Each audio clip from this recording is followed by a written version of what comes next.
And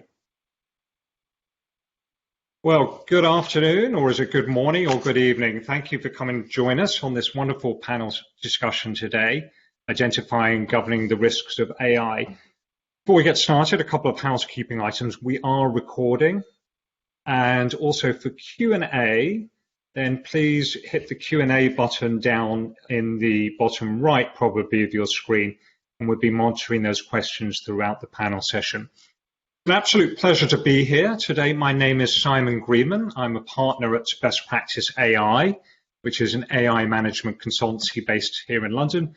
I also sit on the World Economic Forum's Global AI Council, where we worked on their recent AI board toolkit.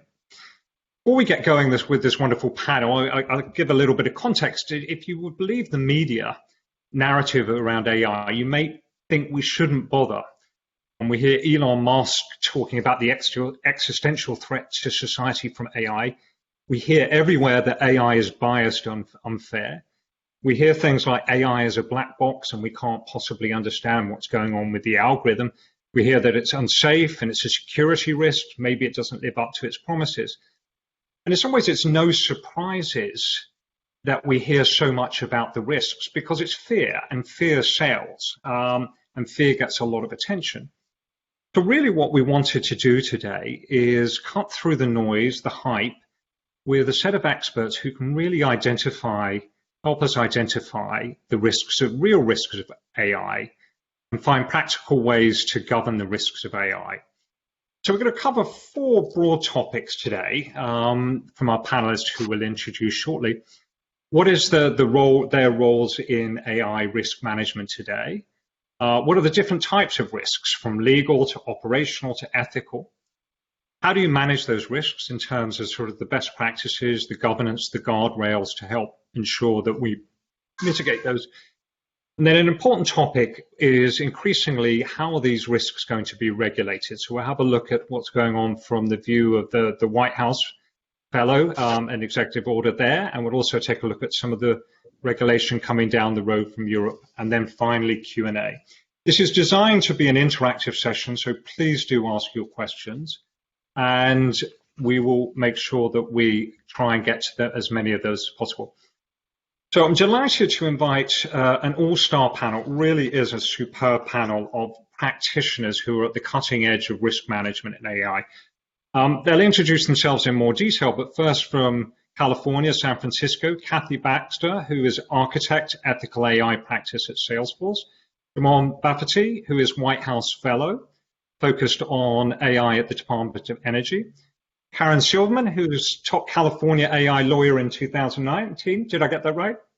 And the founder of the Cantalis Group and a member of the World Economic Forum Global AI Council. And then Manesh Tanna, who heads up Simmons & Simmons here in London. So I'm delighted to welcome this global panel. So to start off, I'm going to ask Kathy, fantastic title you have. Could you tell us a little bit about what you're doing at Salesforce, and actually, how did your role even come about? Hi, thank you so much for having me, and good sunny morning from California. So I'll start with how I got into this role and then go into a little bit about what it is that I and my team do. So my background is in user experience research. I've spent the last 20 years as a user experience researcher, what I like to call on the Silicon Valley tour, Oracle, eBay, Google, and now Salesforce. And in 2016, when our CEO, Mark Benioff, said we were going to become an AI company, one of our first products was chatbots. And I immediately wanted to understand how did Microsoft Tay, the chatbot who, after less than 24 hours on Twitter became a Nazi-loving racist, how did that happen? How do we make sure that we don't create AI that just mirrors and magnifies the worst tendencies of human behavior? And so that really got me going down the rabbit hole of understanding this entire area of ethics in AI. And so just started spending more and more time on it. I ran into our chief scientist, Richard Socher, at a conference. I say ran in, I actually made sure that I bumped into him and made him aware of my research. And he thought that it was interesting, asked if I wanted to do that full time. I hadn't thought about that, but a few months later, I designed this role. I pitched it to him. He agreed that this is something that the company needed, and he pitched it to Mark Benioff. Mark Benioff agreed, and 6 days later, I was on his team. So, super happy that all of this worked out. And so now that I'm in this role, the three main areas that I focus on, one is employee facing. So my colleague Yoav Schlesinger and I work very closely with Paula Goldman, our Chief Ethical and Humane Use Officer, work with her and her team. And we spend a lot of time educating our employees as well as our customers and society on what does it look like to create AI that our customers and society can trust. So we do a lot of workshops and webinars, and we have Trailheads, our free online platform. We also spend a lot of time thinking through and baking processes in so that we make it as easy as possible to do the right thing and as difficult as possible to do the wrong thing. We work with very closely with our customers to empower them to do the right thing with our tools. And then finally, we work with organizations like the World Economic Forum, Partnership on AI, and other groups, constantly seeking feedback from external experts to evolve and improve our processes. Fantastic. Karen, over to you. Well, good morning also from San Francisco. I'm delighted to be here, and I'm smiling in part because I'm delighted to be here, but also because listening to Kathy. What she's describing is very similar sort of to my journey, except I come out of the legal profession. I was a partner at a big global law firm, Latham & Watkins, for a couple of decades, and really got fascinated by these issues, and specifically the issue that Kathy raises, which is what does and can business really do, and what does and can sort of the public sector really do to manage some of the known AI risks, and the risks more broadly with what I call frontier technology, which is at the moment AI and a bunch of other things, but will always be something, right? And not every organization has the resources of a Salesforce or a Microsoft or an Oracle to spend teams of people thinking about these things. So I actually set out to create the Quintelis group to do that work for sort of everybody else and sort of help support them in systems and decision making around risk management and risk oversight, particularly from a leadership perspective. So looking forward to the conversation today and your questions. That's great. Thank you. And John? Hey, Simon, I really appreciate you on behalf of the department just allowing us to participate. So for everyone, I'm Jermon Bafferty, and within DOE, Secretary Perry at the time, last year around the August timeframe, really wanted to accelerate DOE's contribution within the artificial intelligence space. And to that end, we created the Artificial Intelligence Technology Office in September of 2019.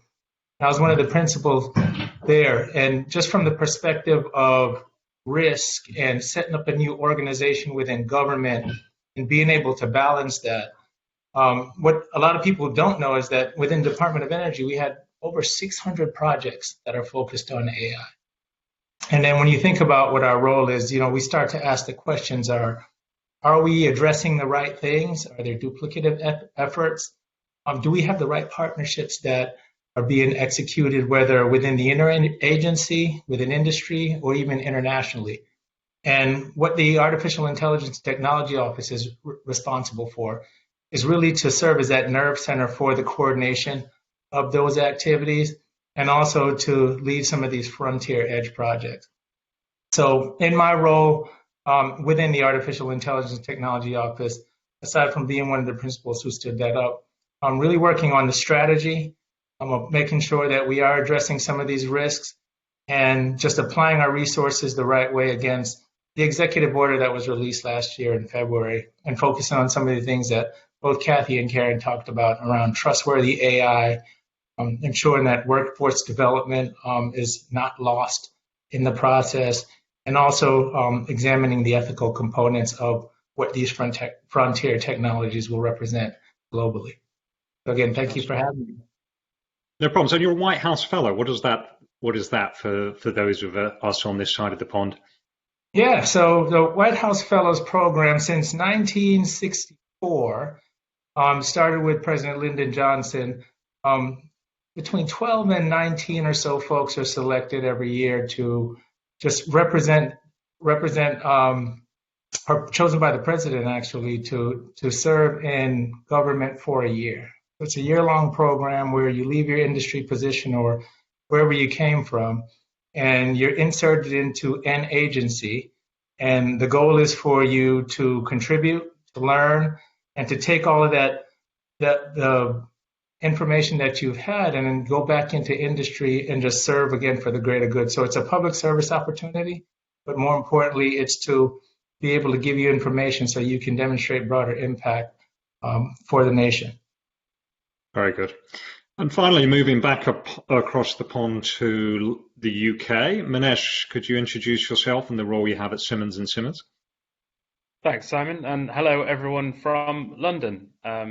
I lead the AI group at the international law firm Simmons & Simmons. I'm a technology lawyer focusing on dispute resolution by trade. So as you can imagine, I'm always thinking about the worst case scenario and thinking about risk. Like other big law firms, Simmons focuses on various legal practice areas such as corporate litigation, IP, employment, banking, and so on. And we're doing lots of work analyzing the type of AI issues that arise in each of those contexts.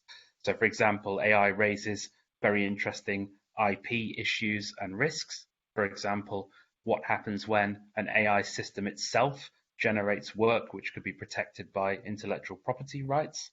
There has been some criticism of how AI has been used in an employment context in recruitment, for example. And so we look at the legal issues around AI and listening to clients in a lot of those areas in terms of the AI legal issues they are facing.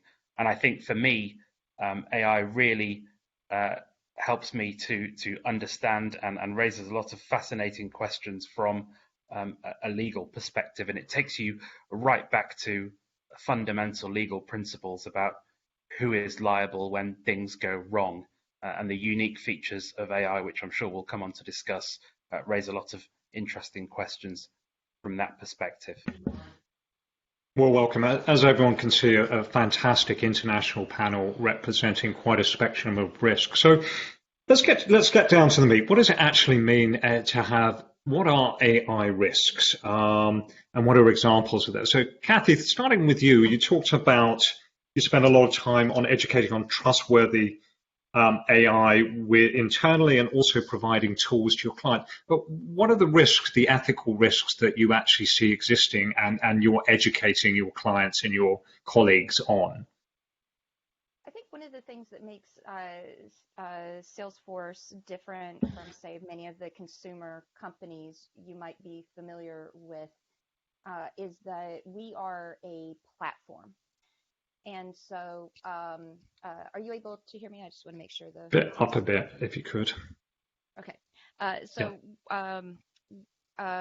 What makes us unique in many cases is that we are a platform. And so we don't see our customers' data or their models.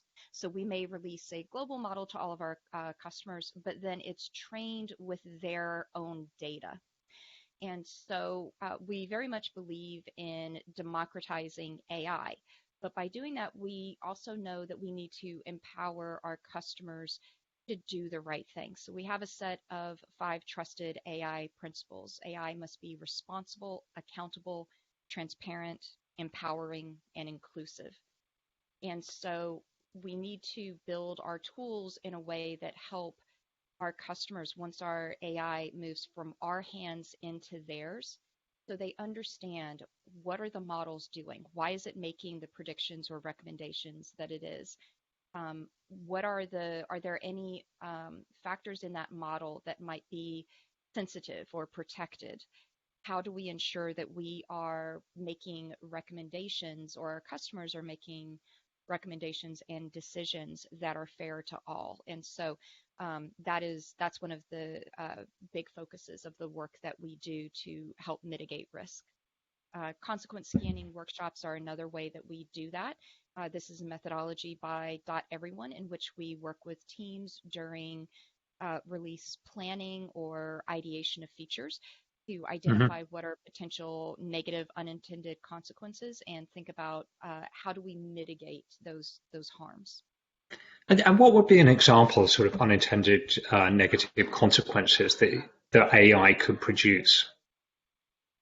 A lot of the times we are asking questions of teams about what is the data that we have available for training our global models, or what data will our customers have available to them to feed and train that model? How representative is it of the broader population? Is there any historical or systemic bias? As we know, in this time of COVID right now, unfortunately, there are great disparities. In the US, we have seen that there are not equal access to testing or testing sites in all zip codes. So we know that testing data is not broader of our entire US population.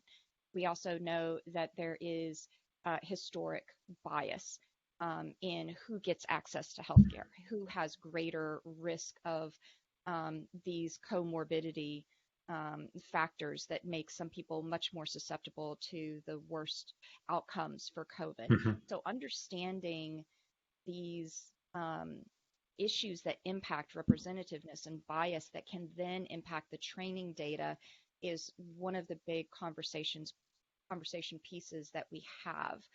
So are there ways that we can supplement that data? Are there other things that we might be able to do so that we can use AI in a way that is safe? But most importantly, just asking the question of not just can we do this, but should we do this? And if we find that the data are just not there, we're not going to do it. Sure. Makes sense. So moving to Karen now, you talked about working with your clients to help them really start to identify and manage the risk. How do you describe to them what the risks are, and what do you sort of walk them through?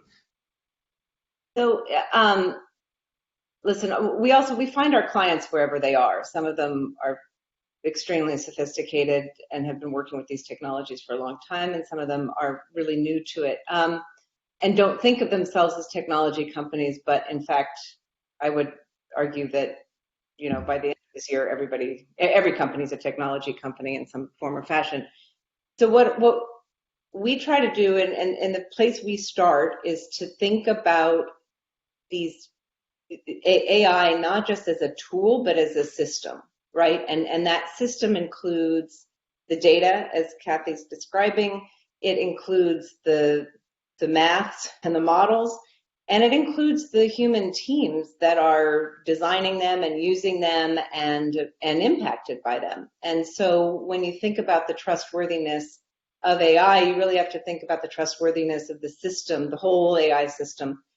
And so the kinds of risks that we see can arise in each of those categories. It can be a data risk because it's either incomplete or lacks context or is biased in some way. It can be a problem with how a team is resourced. It can be, and by the way, when we talk about AI, so we've got accuracy problems, we've got bias problems, and we've got context problems and interpretation problems. I would say those are sort of the four big ones. And when we talk about systems going awry, I think we naturally tend towards the TAE examples or the recruitment examples, which I think are very real and obviously raise human rights issues that are critical. And so we talk about those not just as an attention-getting device, but really because those are the core of it. But there's also just an efficacy issue that we need to talk about, which is these same vulnerabilities in the tools can impact sort of neutral issues as well. So, for instance, if you're using AI to predict the metal fatigue in an airplane, if your data is imprecise or incomplete or biased, you're going to get results that aren't helpful and possibly catastrophic, right? So you've got to be thinking through these characteristics of AI and understanding what these tools and these systems really are everywhere you are using them. Most importantly, as they impact human beings, but really wherever you might deploy them, because they're just subject to these vulnerabilities and deficiencies. And some of them are a function of the early days in which we find ourselves. Some of them are a function of malactors and people who don't have our best intentions in heart. And some of them I actually think are just, Simon, you and I have discussed this at some length. I'm really trying to surface sort of, well, what happens in a world where the AI is working perfectly and the data is fantastic? It can still produce outcomes that are at odds with either legal standards, ethical standards, or other business initiatives. And so it really requires the human teams to understand, this is the contextual point, of what we want it to do and what we don't want it to do. And both of those things need to be articulated as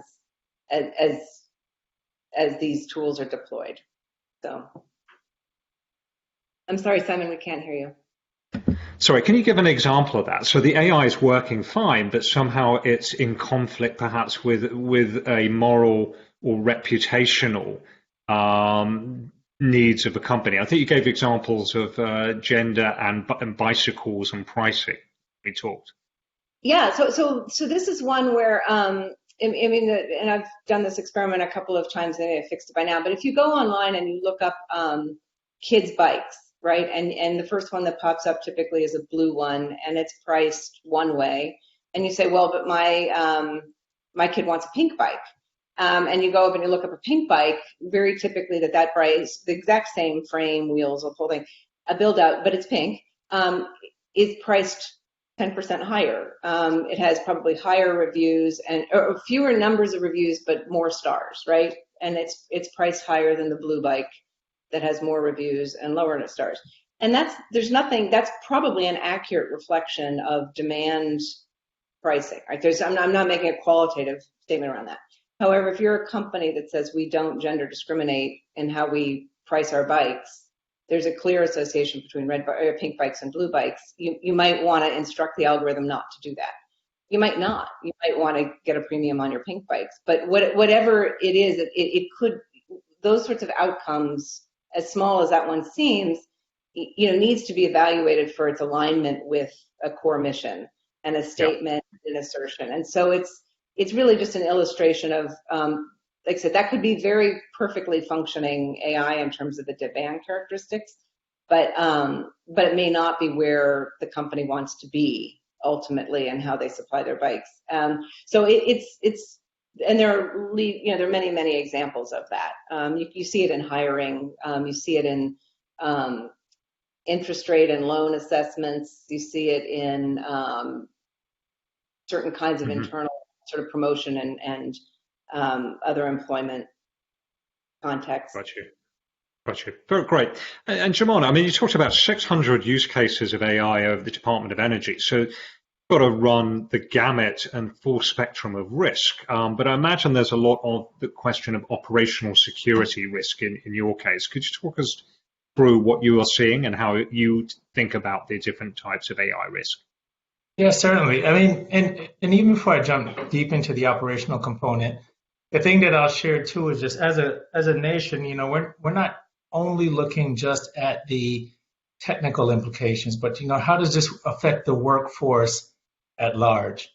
We've gone through a technological revolution where many workers' jobs have been displaced in the past, and we're being very conscious about what the application of AI is going to look like, right? And while this is a government-initiated activity, it is very much an industry-led activity, and we are taking notes from a lot of the companies who have been developing and been advanced in this practice of artificial intelligence and balancing that against what I would call some of the domestic issues that our nation faces, right? So the future of the workforce, excuse me, the ethical implications, and maybe some of the transitioning of knowledge that needs to happen. So you have a vibrant workforce that is going to be able to participate in this new economy. So I wanted to make sure I shared that as well. But from an operational standpoint, more practically, when you start to look at, the resiliency of our grid and making sure that the infrastructure is appropriately protected, right? And then thinking about, how critical or routine a task is it that you're either trying to automate or augment, and applying the right risk posture to decide how much of a human you take out of the loop, or do you keep inserted as part of that? And I'll just give you a simple example. If you wanted to apply artificial intelligence capability to the hydroelectric dam process in America, that's a pretty complex and important role. And a dam can open or close based on different inputs. And you can imagine if an algorithm kicks off and says, okay, let's go ahead and release more energy into the grid, and that might not be necessary. So this is an area where augmentation is likely best first, and making sure that, hey, there's this crawl, walk, run application of how you manage that risk until there's a high degree of confidence that issues like that won't be pervasive across our grid infrastructure. Okay, so what is that, prototyping or lots of testing, robustness testing? How are you doing that? Yeah, I mean, as a general comment, without getting into too many specific details around some of these projects, the thing to remember about the Department of Energy is that we have 17 national labs. And this lab infrastructure is a big part of the research and development arm for the United States. Mm-hmm. And these labs are performing critical work on behalf of our nation in so many different areas. And specific to AI, some of these discoveries that are found, or some of these hypotheses that are tested and validated, are then turned over to industry or licensed for commercial implementation through our Tech Transitions Office. So when you think about that, most of the work we do is on the prototyping, research and development side. There are some applied use cases that are implemented as well when we work in public-private partnerships with industry. But we generally try to make that available for the greater good when it comes to our national economy. Sure. Thank you. Just a point of order for the audience here. We've got a good attendance. Haven't seen anything on the Q&A yet, so please do put your questions into the Q&A, and we'll be monitoring those. So thank you for that. Minesh, I think you're probably going to take us on a different angle. Sorry? We do have one question on the Q&A from... it just came through. Fantastic. Well, everyone else, feel free. You've got an expert panel from around the world, so take advantage of it. And so Tim's going to take a look at that question, but we'll move on to Minesh now. So you're probably going to take a different angle on this. What are the risks that you're seeing? And can you give some examples of those? Yeah, absolutely, Simon. So I think we've heard some interesting examples, and I guess this is natural when you have a new form of technology, that the first risks that you see are going to be operational risks. What can go wrong with implementing the technology? And we're seeing lots of risks from an ethical perspective, bias in AI, inefficacy, inaccuracy. And then you start to think about the legal risks. But often the legal risks don't arise immediately because regulation has to be introduced. Those involved in the technology have to be alive to the legal issues. Contracts have to be entered into. So the legal risks tend to come later on. And I think it's fair to say that at this stage in the journey of AI, there are not that many legal and regulatory risks as compared with new forms of technology. But there are still legal risks that exist. And I just want to talk about a couple of those, if I may. The first is a regulatory data protection risk. And as we all know, AI involves necessarily huge volumes of data, and a lot of that data can be personal data. And as soon as you're dealing with personal data, particularly in the EU, you of course turn to the GDPR, which is the overarching data protection legislation in the EU. And not many people realize actually that the GDPR contains obligations which can apply to companies that are using personal data in the context of AI. Now, the GDPR calls it automated decision making, and of course, that is likely to cover AI. And it's Articles 13, 14, and 22 for those that are interested. But there is an obligation on companies using personal data in the context of AI, and I quote here, to be able to provide meaningful information about the logic involved in the process. I'll say that again, meaningful information about the logic involved. And I'm sure a concept we'll come on to discuss in this session is explainability, the ability of those using AI to explain exactly how that AI is operating. And what we're seeing in the GDPR is a form of that explainability obligation. So what that obligation means, and that applies to people or companies using AI in the context of personal data in the European Union, to be able to explain how they're using that personal data. And that, of course, throws up so many challenges with AI because of the unique features of certain types of machine learning algorithms. If you're using a very complicated neural network system, for example, do you really understand how that system is using the personal data in its decision-making process? I'm not sure that everyone who is using AI systems can explain that, the black box problem that we talk about. So that's one example of a real legal risk that already exists and which may be challenging. Now, we've not seen, as far as I know, any testing of that provision yet, but I think that's only going to come in the next months and years. And the other... Sorry, go ahead. No, go ahead. I just want to say the other legal risk is, of course, being exposed to liability when AI goes wrong. So Jamon talked about the operational risks of AI. And of course, we all know when something goes wrong, as humans, we tend to want to blame someone. And so there is a legal risk around who is liable and how are they liable when AI goes wrong and causes harm, whether that be physical harm or financial harm. And again, it's the unique features of AI that makes that a very difficult risk. How do you actually allocate risk when AI goes wrong?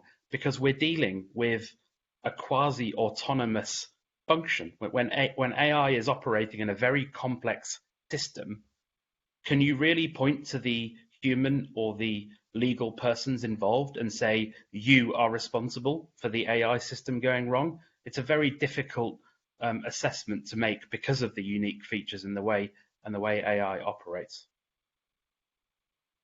That's great. And you raised a really interesting point here. Is under GDPR, there's obligations that if you have a fully automated decision that has legal effects. So, for example, if it decides to hire you but not me in an automated way, or give me a loan or let me into university, it needs to be explainable, the decision making. So I'd like Kathy perhaps, what does it mean, explainability?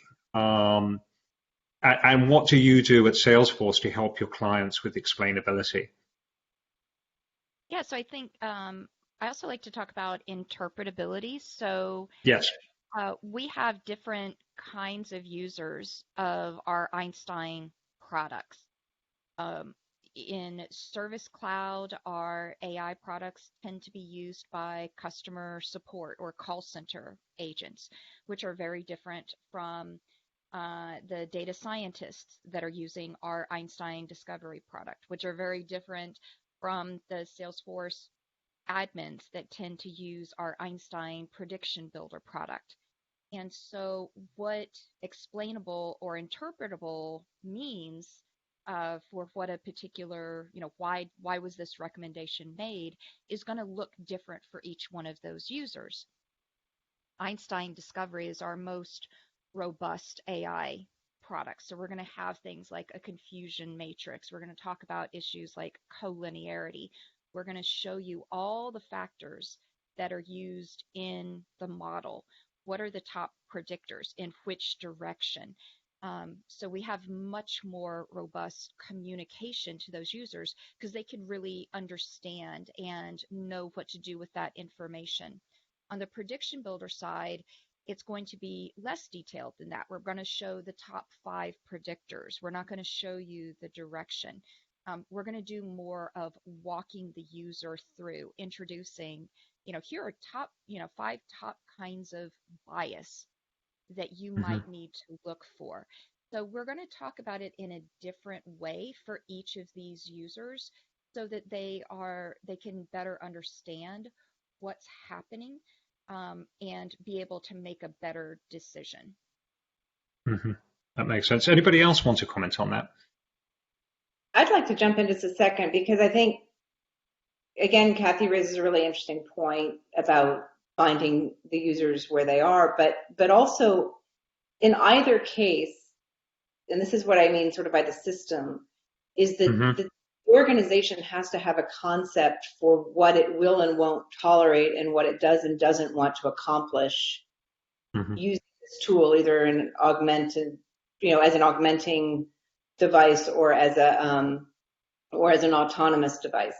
And so that requires having really diverse teams at the table before you even touch the tool, in a way to sort of sort out what the objectives are, what the standards will be, where you're going to get you derive those from, how you're going to train people on them. Working with the developers and working with the data scientists to not just build in by design, which I think is really important, but also acclimate the teams and the management groups to understand what these tools are doing and how to be guiding them from a trustworthiness perspective or from an integrity perspective. And that's where, for instance, Simon, you referred to the World Economic Forum's toolkit, the board toolkit. As someone who also worked on that, more in my capacity as a lawyer, where like Manesh, I'm focused on risk and all the things that can go wrong. It's really important to find ways to communicate with each sort of cohort within an organization so that they can attach and participate in that conversation, because it's not enough just to be able to see sort of where your parameters or vectors are going off in a direction. You've got to know that that's a direction you don't want to go. And so it requires this broader discussion up front, I think, and ongoing. Makes sense. Actually, slightly conscious of time, got a lot of questions now coming in. So we're just going to finish up on sort of best practices to practical things that organizations can do to help manage the risk. And Manesh or Jaman, do you want to comment on some of the things you see? Jaman? Yeah, I think from the perspective of practicality, where DOE and more broadly some of these other agencies are concerned with is ensuring that any policies or any global policies or regulations that come out of this reflect the intent of where industry wants to take this and also how it's going to affect the individual. So that's really where our position kind of comes down on that particular topic. There's always going to be this debate of how much self-regulation versus government involvement is required, and that's going to slide until the end of time. But the main thing for us, the way we're looking at this, especially as a convening authority within DOE for the AI and technology offices, to make sure that we are highlighting those implications, good or bad, and really pushing on getting an understanding that these companies are showing due consideration for those effects and really thinking about ways to implement sound solutions that make these applications or tools or technologies trustworthy, that they give people confidence in their use, and then again, that there's a balance there when it comes to the workforce and being able to implement and understand these tools. And the question that's coming in here is if we look at risk, I mean, the risk is heavily context dependent and the impact is also heavily context dependent. So how do we almost measure the risk of AI here? I don't know if anybody's got the thoughts. I mean, because risk could be very small impact, like a search engine shows up in an inappropriate ad, to something Karen mentioned, which is vulnerability in transportation systems or something like that that could ultimately cause death. So I'm wondering how people think about really measuring the levels of risk in AI. And I open that up. Shall I just make a quick comment on that, which is that this is a challenge that regulators are facing. So the ICO, the Information Commissioner's Office, which is the data protection regulator in the UK, has been saying for a while now that everything is context dependent, and the level of explainability, for example, should depend on the context and the level of risk. The EU white paper, which is the precursor to what we think is going to be EU-wide legislation on AI, probably in 2021, has earmarked high-risk uses of AI, which are likely to be subject to specific regulation. It, of course, begs the question, what is high-risk AI? And I think those are challenges that are still being grappled with.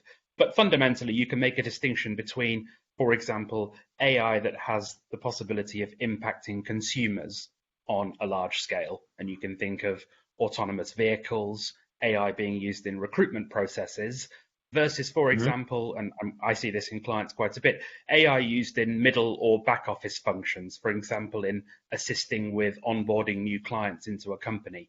And I think we'd all agree that there's perhaps less of a risk in those sorts of contexts than with a consumer-facing AI system, which has the capability of causing massive physical harm to humans.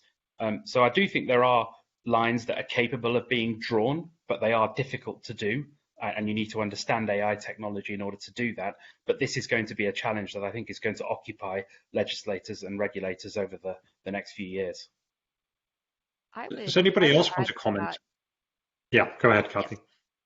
I would add to that, we have to think about violation of human rights. That has to be key. We have to think about loss of opportunity, loss of privacy, loss of safety. And so if, putting human rights in our very well-established UN human rights guidelines and framework in place as we think about these issues, but we also have to think about it on different axes. So Manish was talking about the scale, so how many people are impacted. It could be a very small number of people that are impacted, as we have seen historically with minority populations over and over again.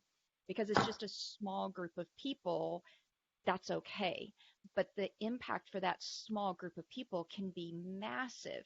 And it tends to be the most vulnerable people that get impacted over and over and over again. And so when we think about AI being used in decisions like who gets access to healthcare, who gets access to housing, who gets access to all of these different benefits, it's that same minority group that tends to be disregarded over and over again. And so you get this compounding effect. So we need to think about not just the scale, how many people are being impacted. We need to think about when those individuals are impacted, how severe is that impact? How likely is it to happen? How frequent is it to happen for that group of people? And is there this compounding effect that happens? Because it may only happen to 1% of the population, but is it acceptable for that 1% of the population to be impacted if 99% of the rest of the population continues to benefit at a much greater rate? These are decisions that we really have to come to that have been disregarded for far too long. I mean, I'd like to echo that, but also that this is where it's really hard to think about AI outside a particular use case in a particular company using a particular technology, right?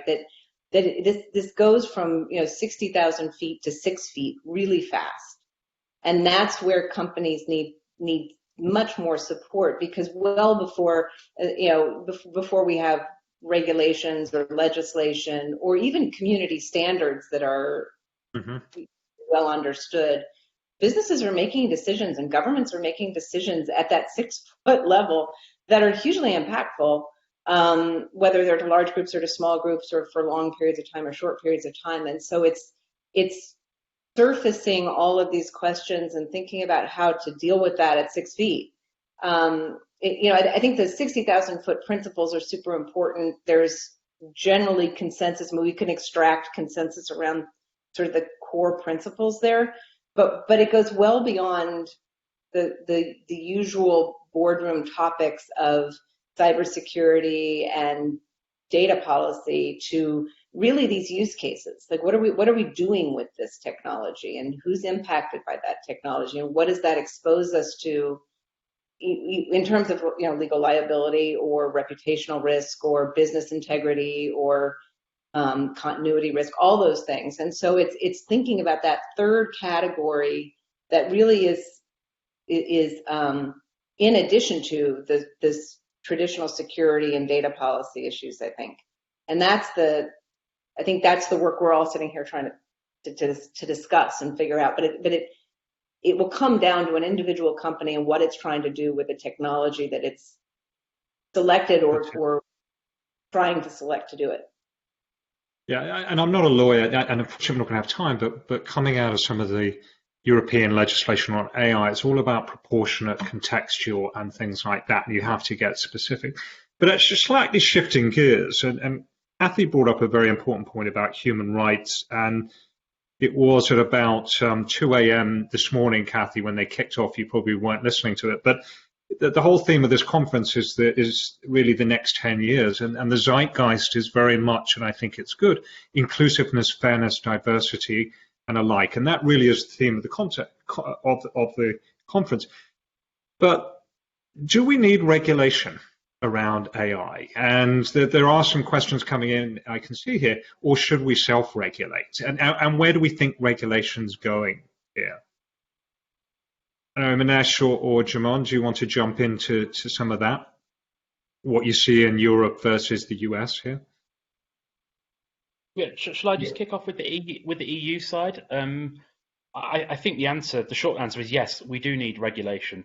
And the EU high-level expert group on AI has put this quite neatly, and I'll summarize it. But they've said AI is obviously beneficial, or can be beneficial for society in the long run, but we need to be able to trust it in order to harness the benefits and to foster its development.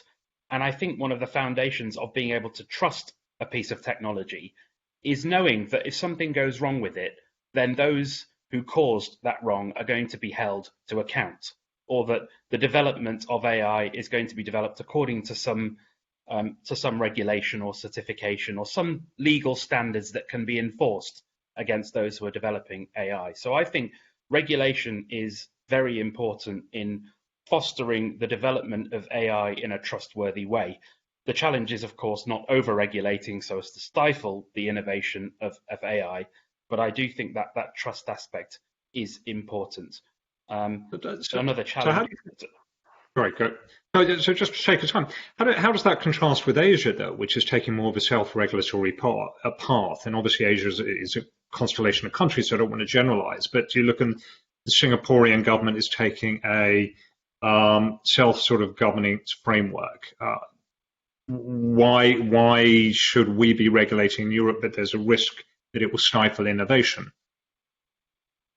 Yeah, and I was going to mention that the challenge is there the possibility of having harmonious legislation worldwide? That's very ambitious. The answer is probably no. There may well be a sort of race to the bottom scenario in terms of being a very liberal jurisdiction allowing development of AI. The EU has taken, I think, a fairly admirable approach in saying standards and safety are paramount. And I saw a question about a report on safety in the European Union, and the EU has decided that it will regulate in order to ensure the safety of AI. And I think in the long run, that's probably the right approach. It's a consumer protecting approach. But there are going to be jurisdictions that have a more relaxed approach. I mean, Asia is one of those, but there are data protection agencies in Hong Kong and Singapore who are slowly releasing guidance on the use of AI, and I think there will be explainability obligations in Singapore and Hong Kong data protection legislation in due course. So there is at least some regulation appearing in lots of jurisdictions that may appear to be quite liberal. Gotcha. And Shimon, what are you seeing from the US perspective? And I don't know if it relates to the executive order on AI as well. Yeah, and that's essentially really it does, right? So that executive order was released in February of 2019, and there are clear principles out there, and some of them we talked about today around trustworthiness, workforce development, et cetera. So I would encourage folks to, one, look at that executive order. And the work that's been happening since then to now has really been focused on, they've been agency specific, of course, depending on what the respective missions or authorities are for each agency. But again, speaking for DOE and the AI and Technology Office specifically, these are things that we've been examining and really trying to get to the heart of what does trustworthy look like in context of the DOE and the different projects that we oversee and some of the research and development activities that are happening. And understanding from, again, routine to complex, like Manesh talked about earlier, in terms of that sliding scale of risk. And based on where that opportunity for technological advancement happens is really where we're more thoughtful along that path. And just the general comment that I have here is that, like I said, this has been government initiated, but we really are partnering with industry, and it's a learning process for much of us in terms of where to strike the right balance on being able to help make this real and make this again beneficial for folks in our economy to be able to not only just capitalize on what AI can produce, but to ensure that we still have a vibrant workforce at the end of this. Gotcha. So just conscious of time, a couple of questions that are coming in around themes of education. We've covered a lot of ground here, but what can attendees do here to, one, further educate themselves on AI risk? And then secondly, how can they create something of a sense of urgency with senior management to get senior management and boards to take these risks seriously? So I don't know, Kathy, or Karen, you want to comment on how do you get educated and how do you get your company to take this seriously? Kathy, do you want to start? No.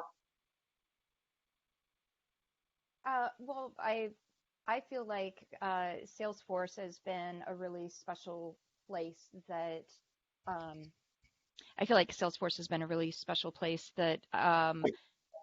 all of our AI principles really came out first and foremost from our company values of trust, customer success, innovation, and equality. We believe in constant innovation, but it must be in a way that our customers and society can trust, and it must be in a way that not only helps our customers succeed, but we succeed because they succeed.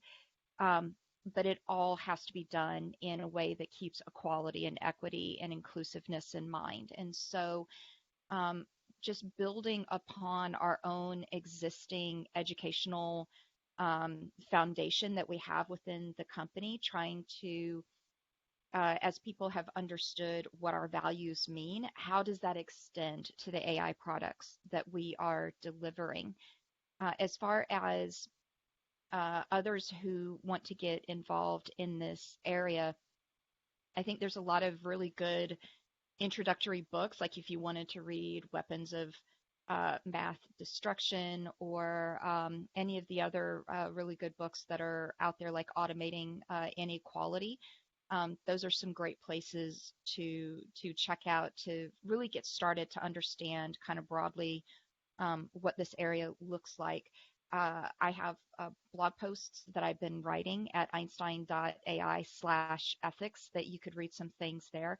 And I'm sure everyone on this call can refer to their own favorite resources for how you can learn more.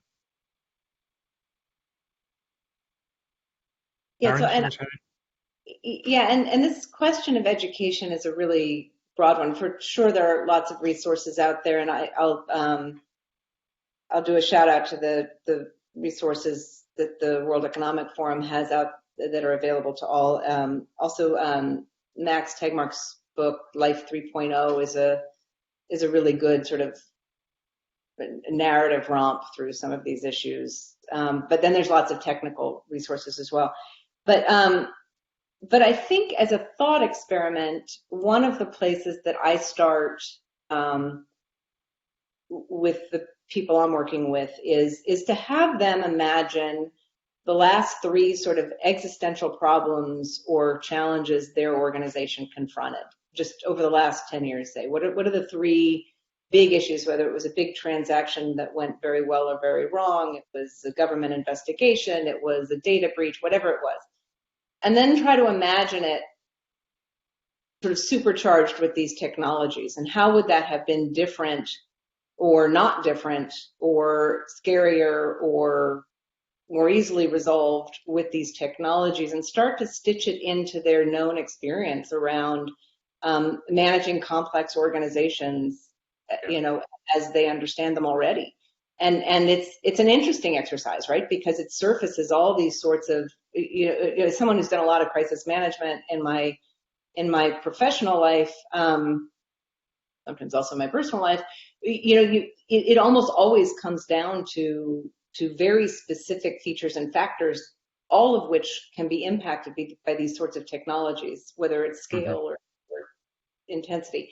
So I liken it to learning how to drive. Like we weren't born knowing how to drive, but we learned how to drive. And so how do we give? I start with sort of the leadership, because I think this people need to lead by example, but there's a big communications component to this. It starts with, how do we give people the tools they need to learn how to drive these technologies safely? You don't need to know how to build a car. Most of us don't know how to build a car, but you have to know how to operate it safely. And so thinking about it from the context of things we already know how to do, and incrementally working into where you can start to learn how to see the risks, learn how to see the systems that solve for the risks, and then making sure that you're resourcing in new and different ways to support the organization. Makes sense. We have about 90 seconds left, so very rapidly, we could go on for a long time. There's loads of questions. It always is the case. Final thoughts. You've got 20 seconds each. What should people be thinking about as they leave this session? What's the most important thing that they should be thinking about on risk? Minesh. I'm a litigator. I always think worst case scenario. I know that's a very pessimistic outlook in life generally, so I don't encourage you to be pessimistic generally, but it's worth being pessimistic when it comes to AI. So do think, if you're using AI or involved in it, what's the worst thing that could happen? And think about risk against that backdrop. Fantastic. Jumon.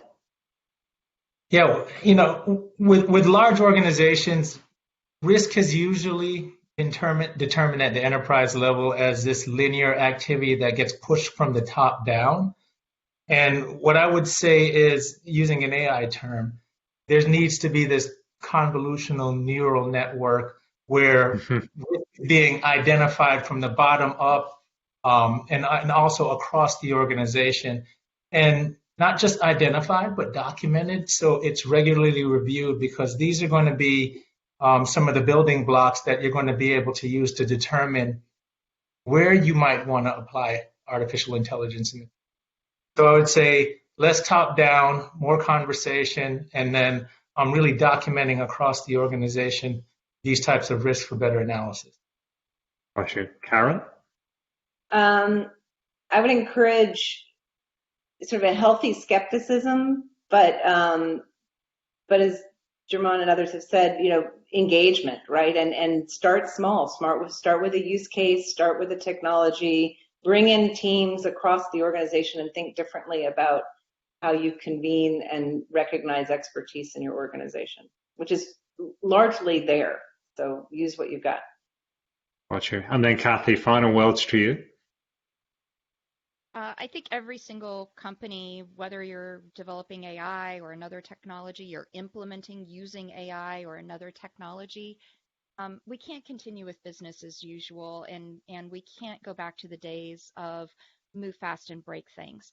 Just as it's every single employee's responsibility to ensure that they are working in a way that is secure, not clicking on phishing emails, have good password hygiene. We're all responsible for the ethics of what our companies do and build. And we can't assume that somebody else is going to ask, not can we do this, but should we do this? Yeah. We all have to be asking ourselves that. And on that note, I want to thank this excellent panel. We could spend so much more time on it, and we just touched the surface. So many things more I want to talk about, but thank you all very much. From California, from Washington, D.C., from London. I think we've had a real global perspective on this. Thank you very much, and I hope you enjoy the rest of the conference. Thank you. Thank you. Thank you.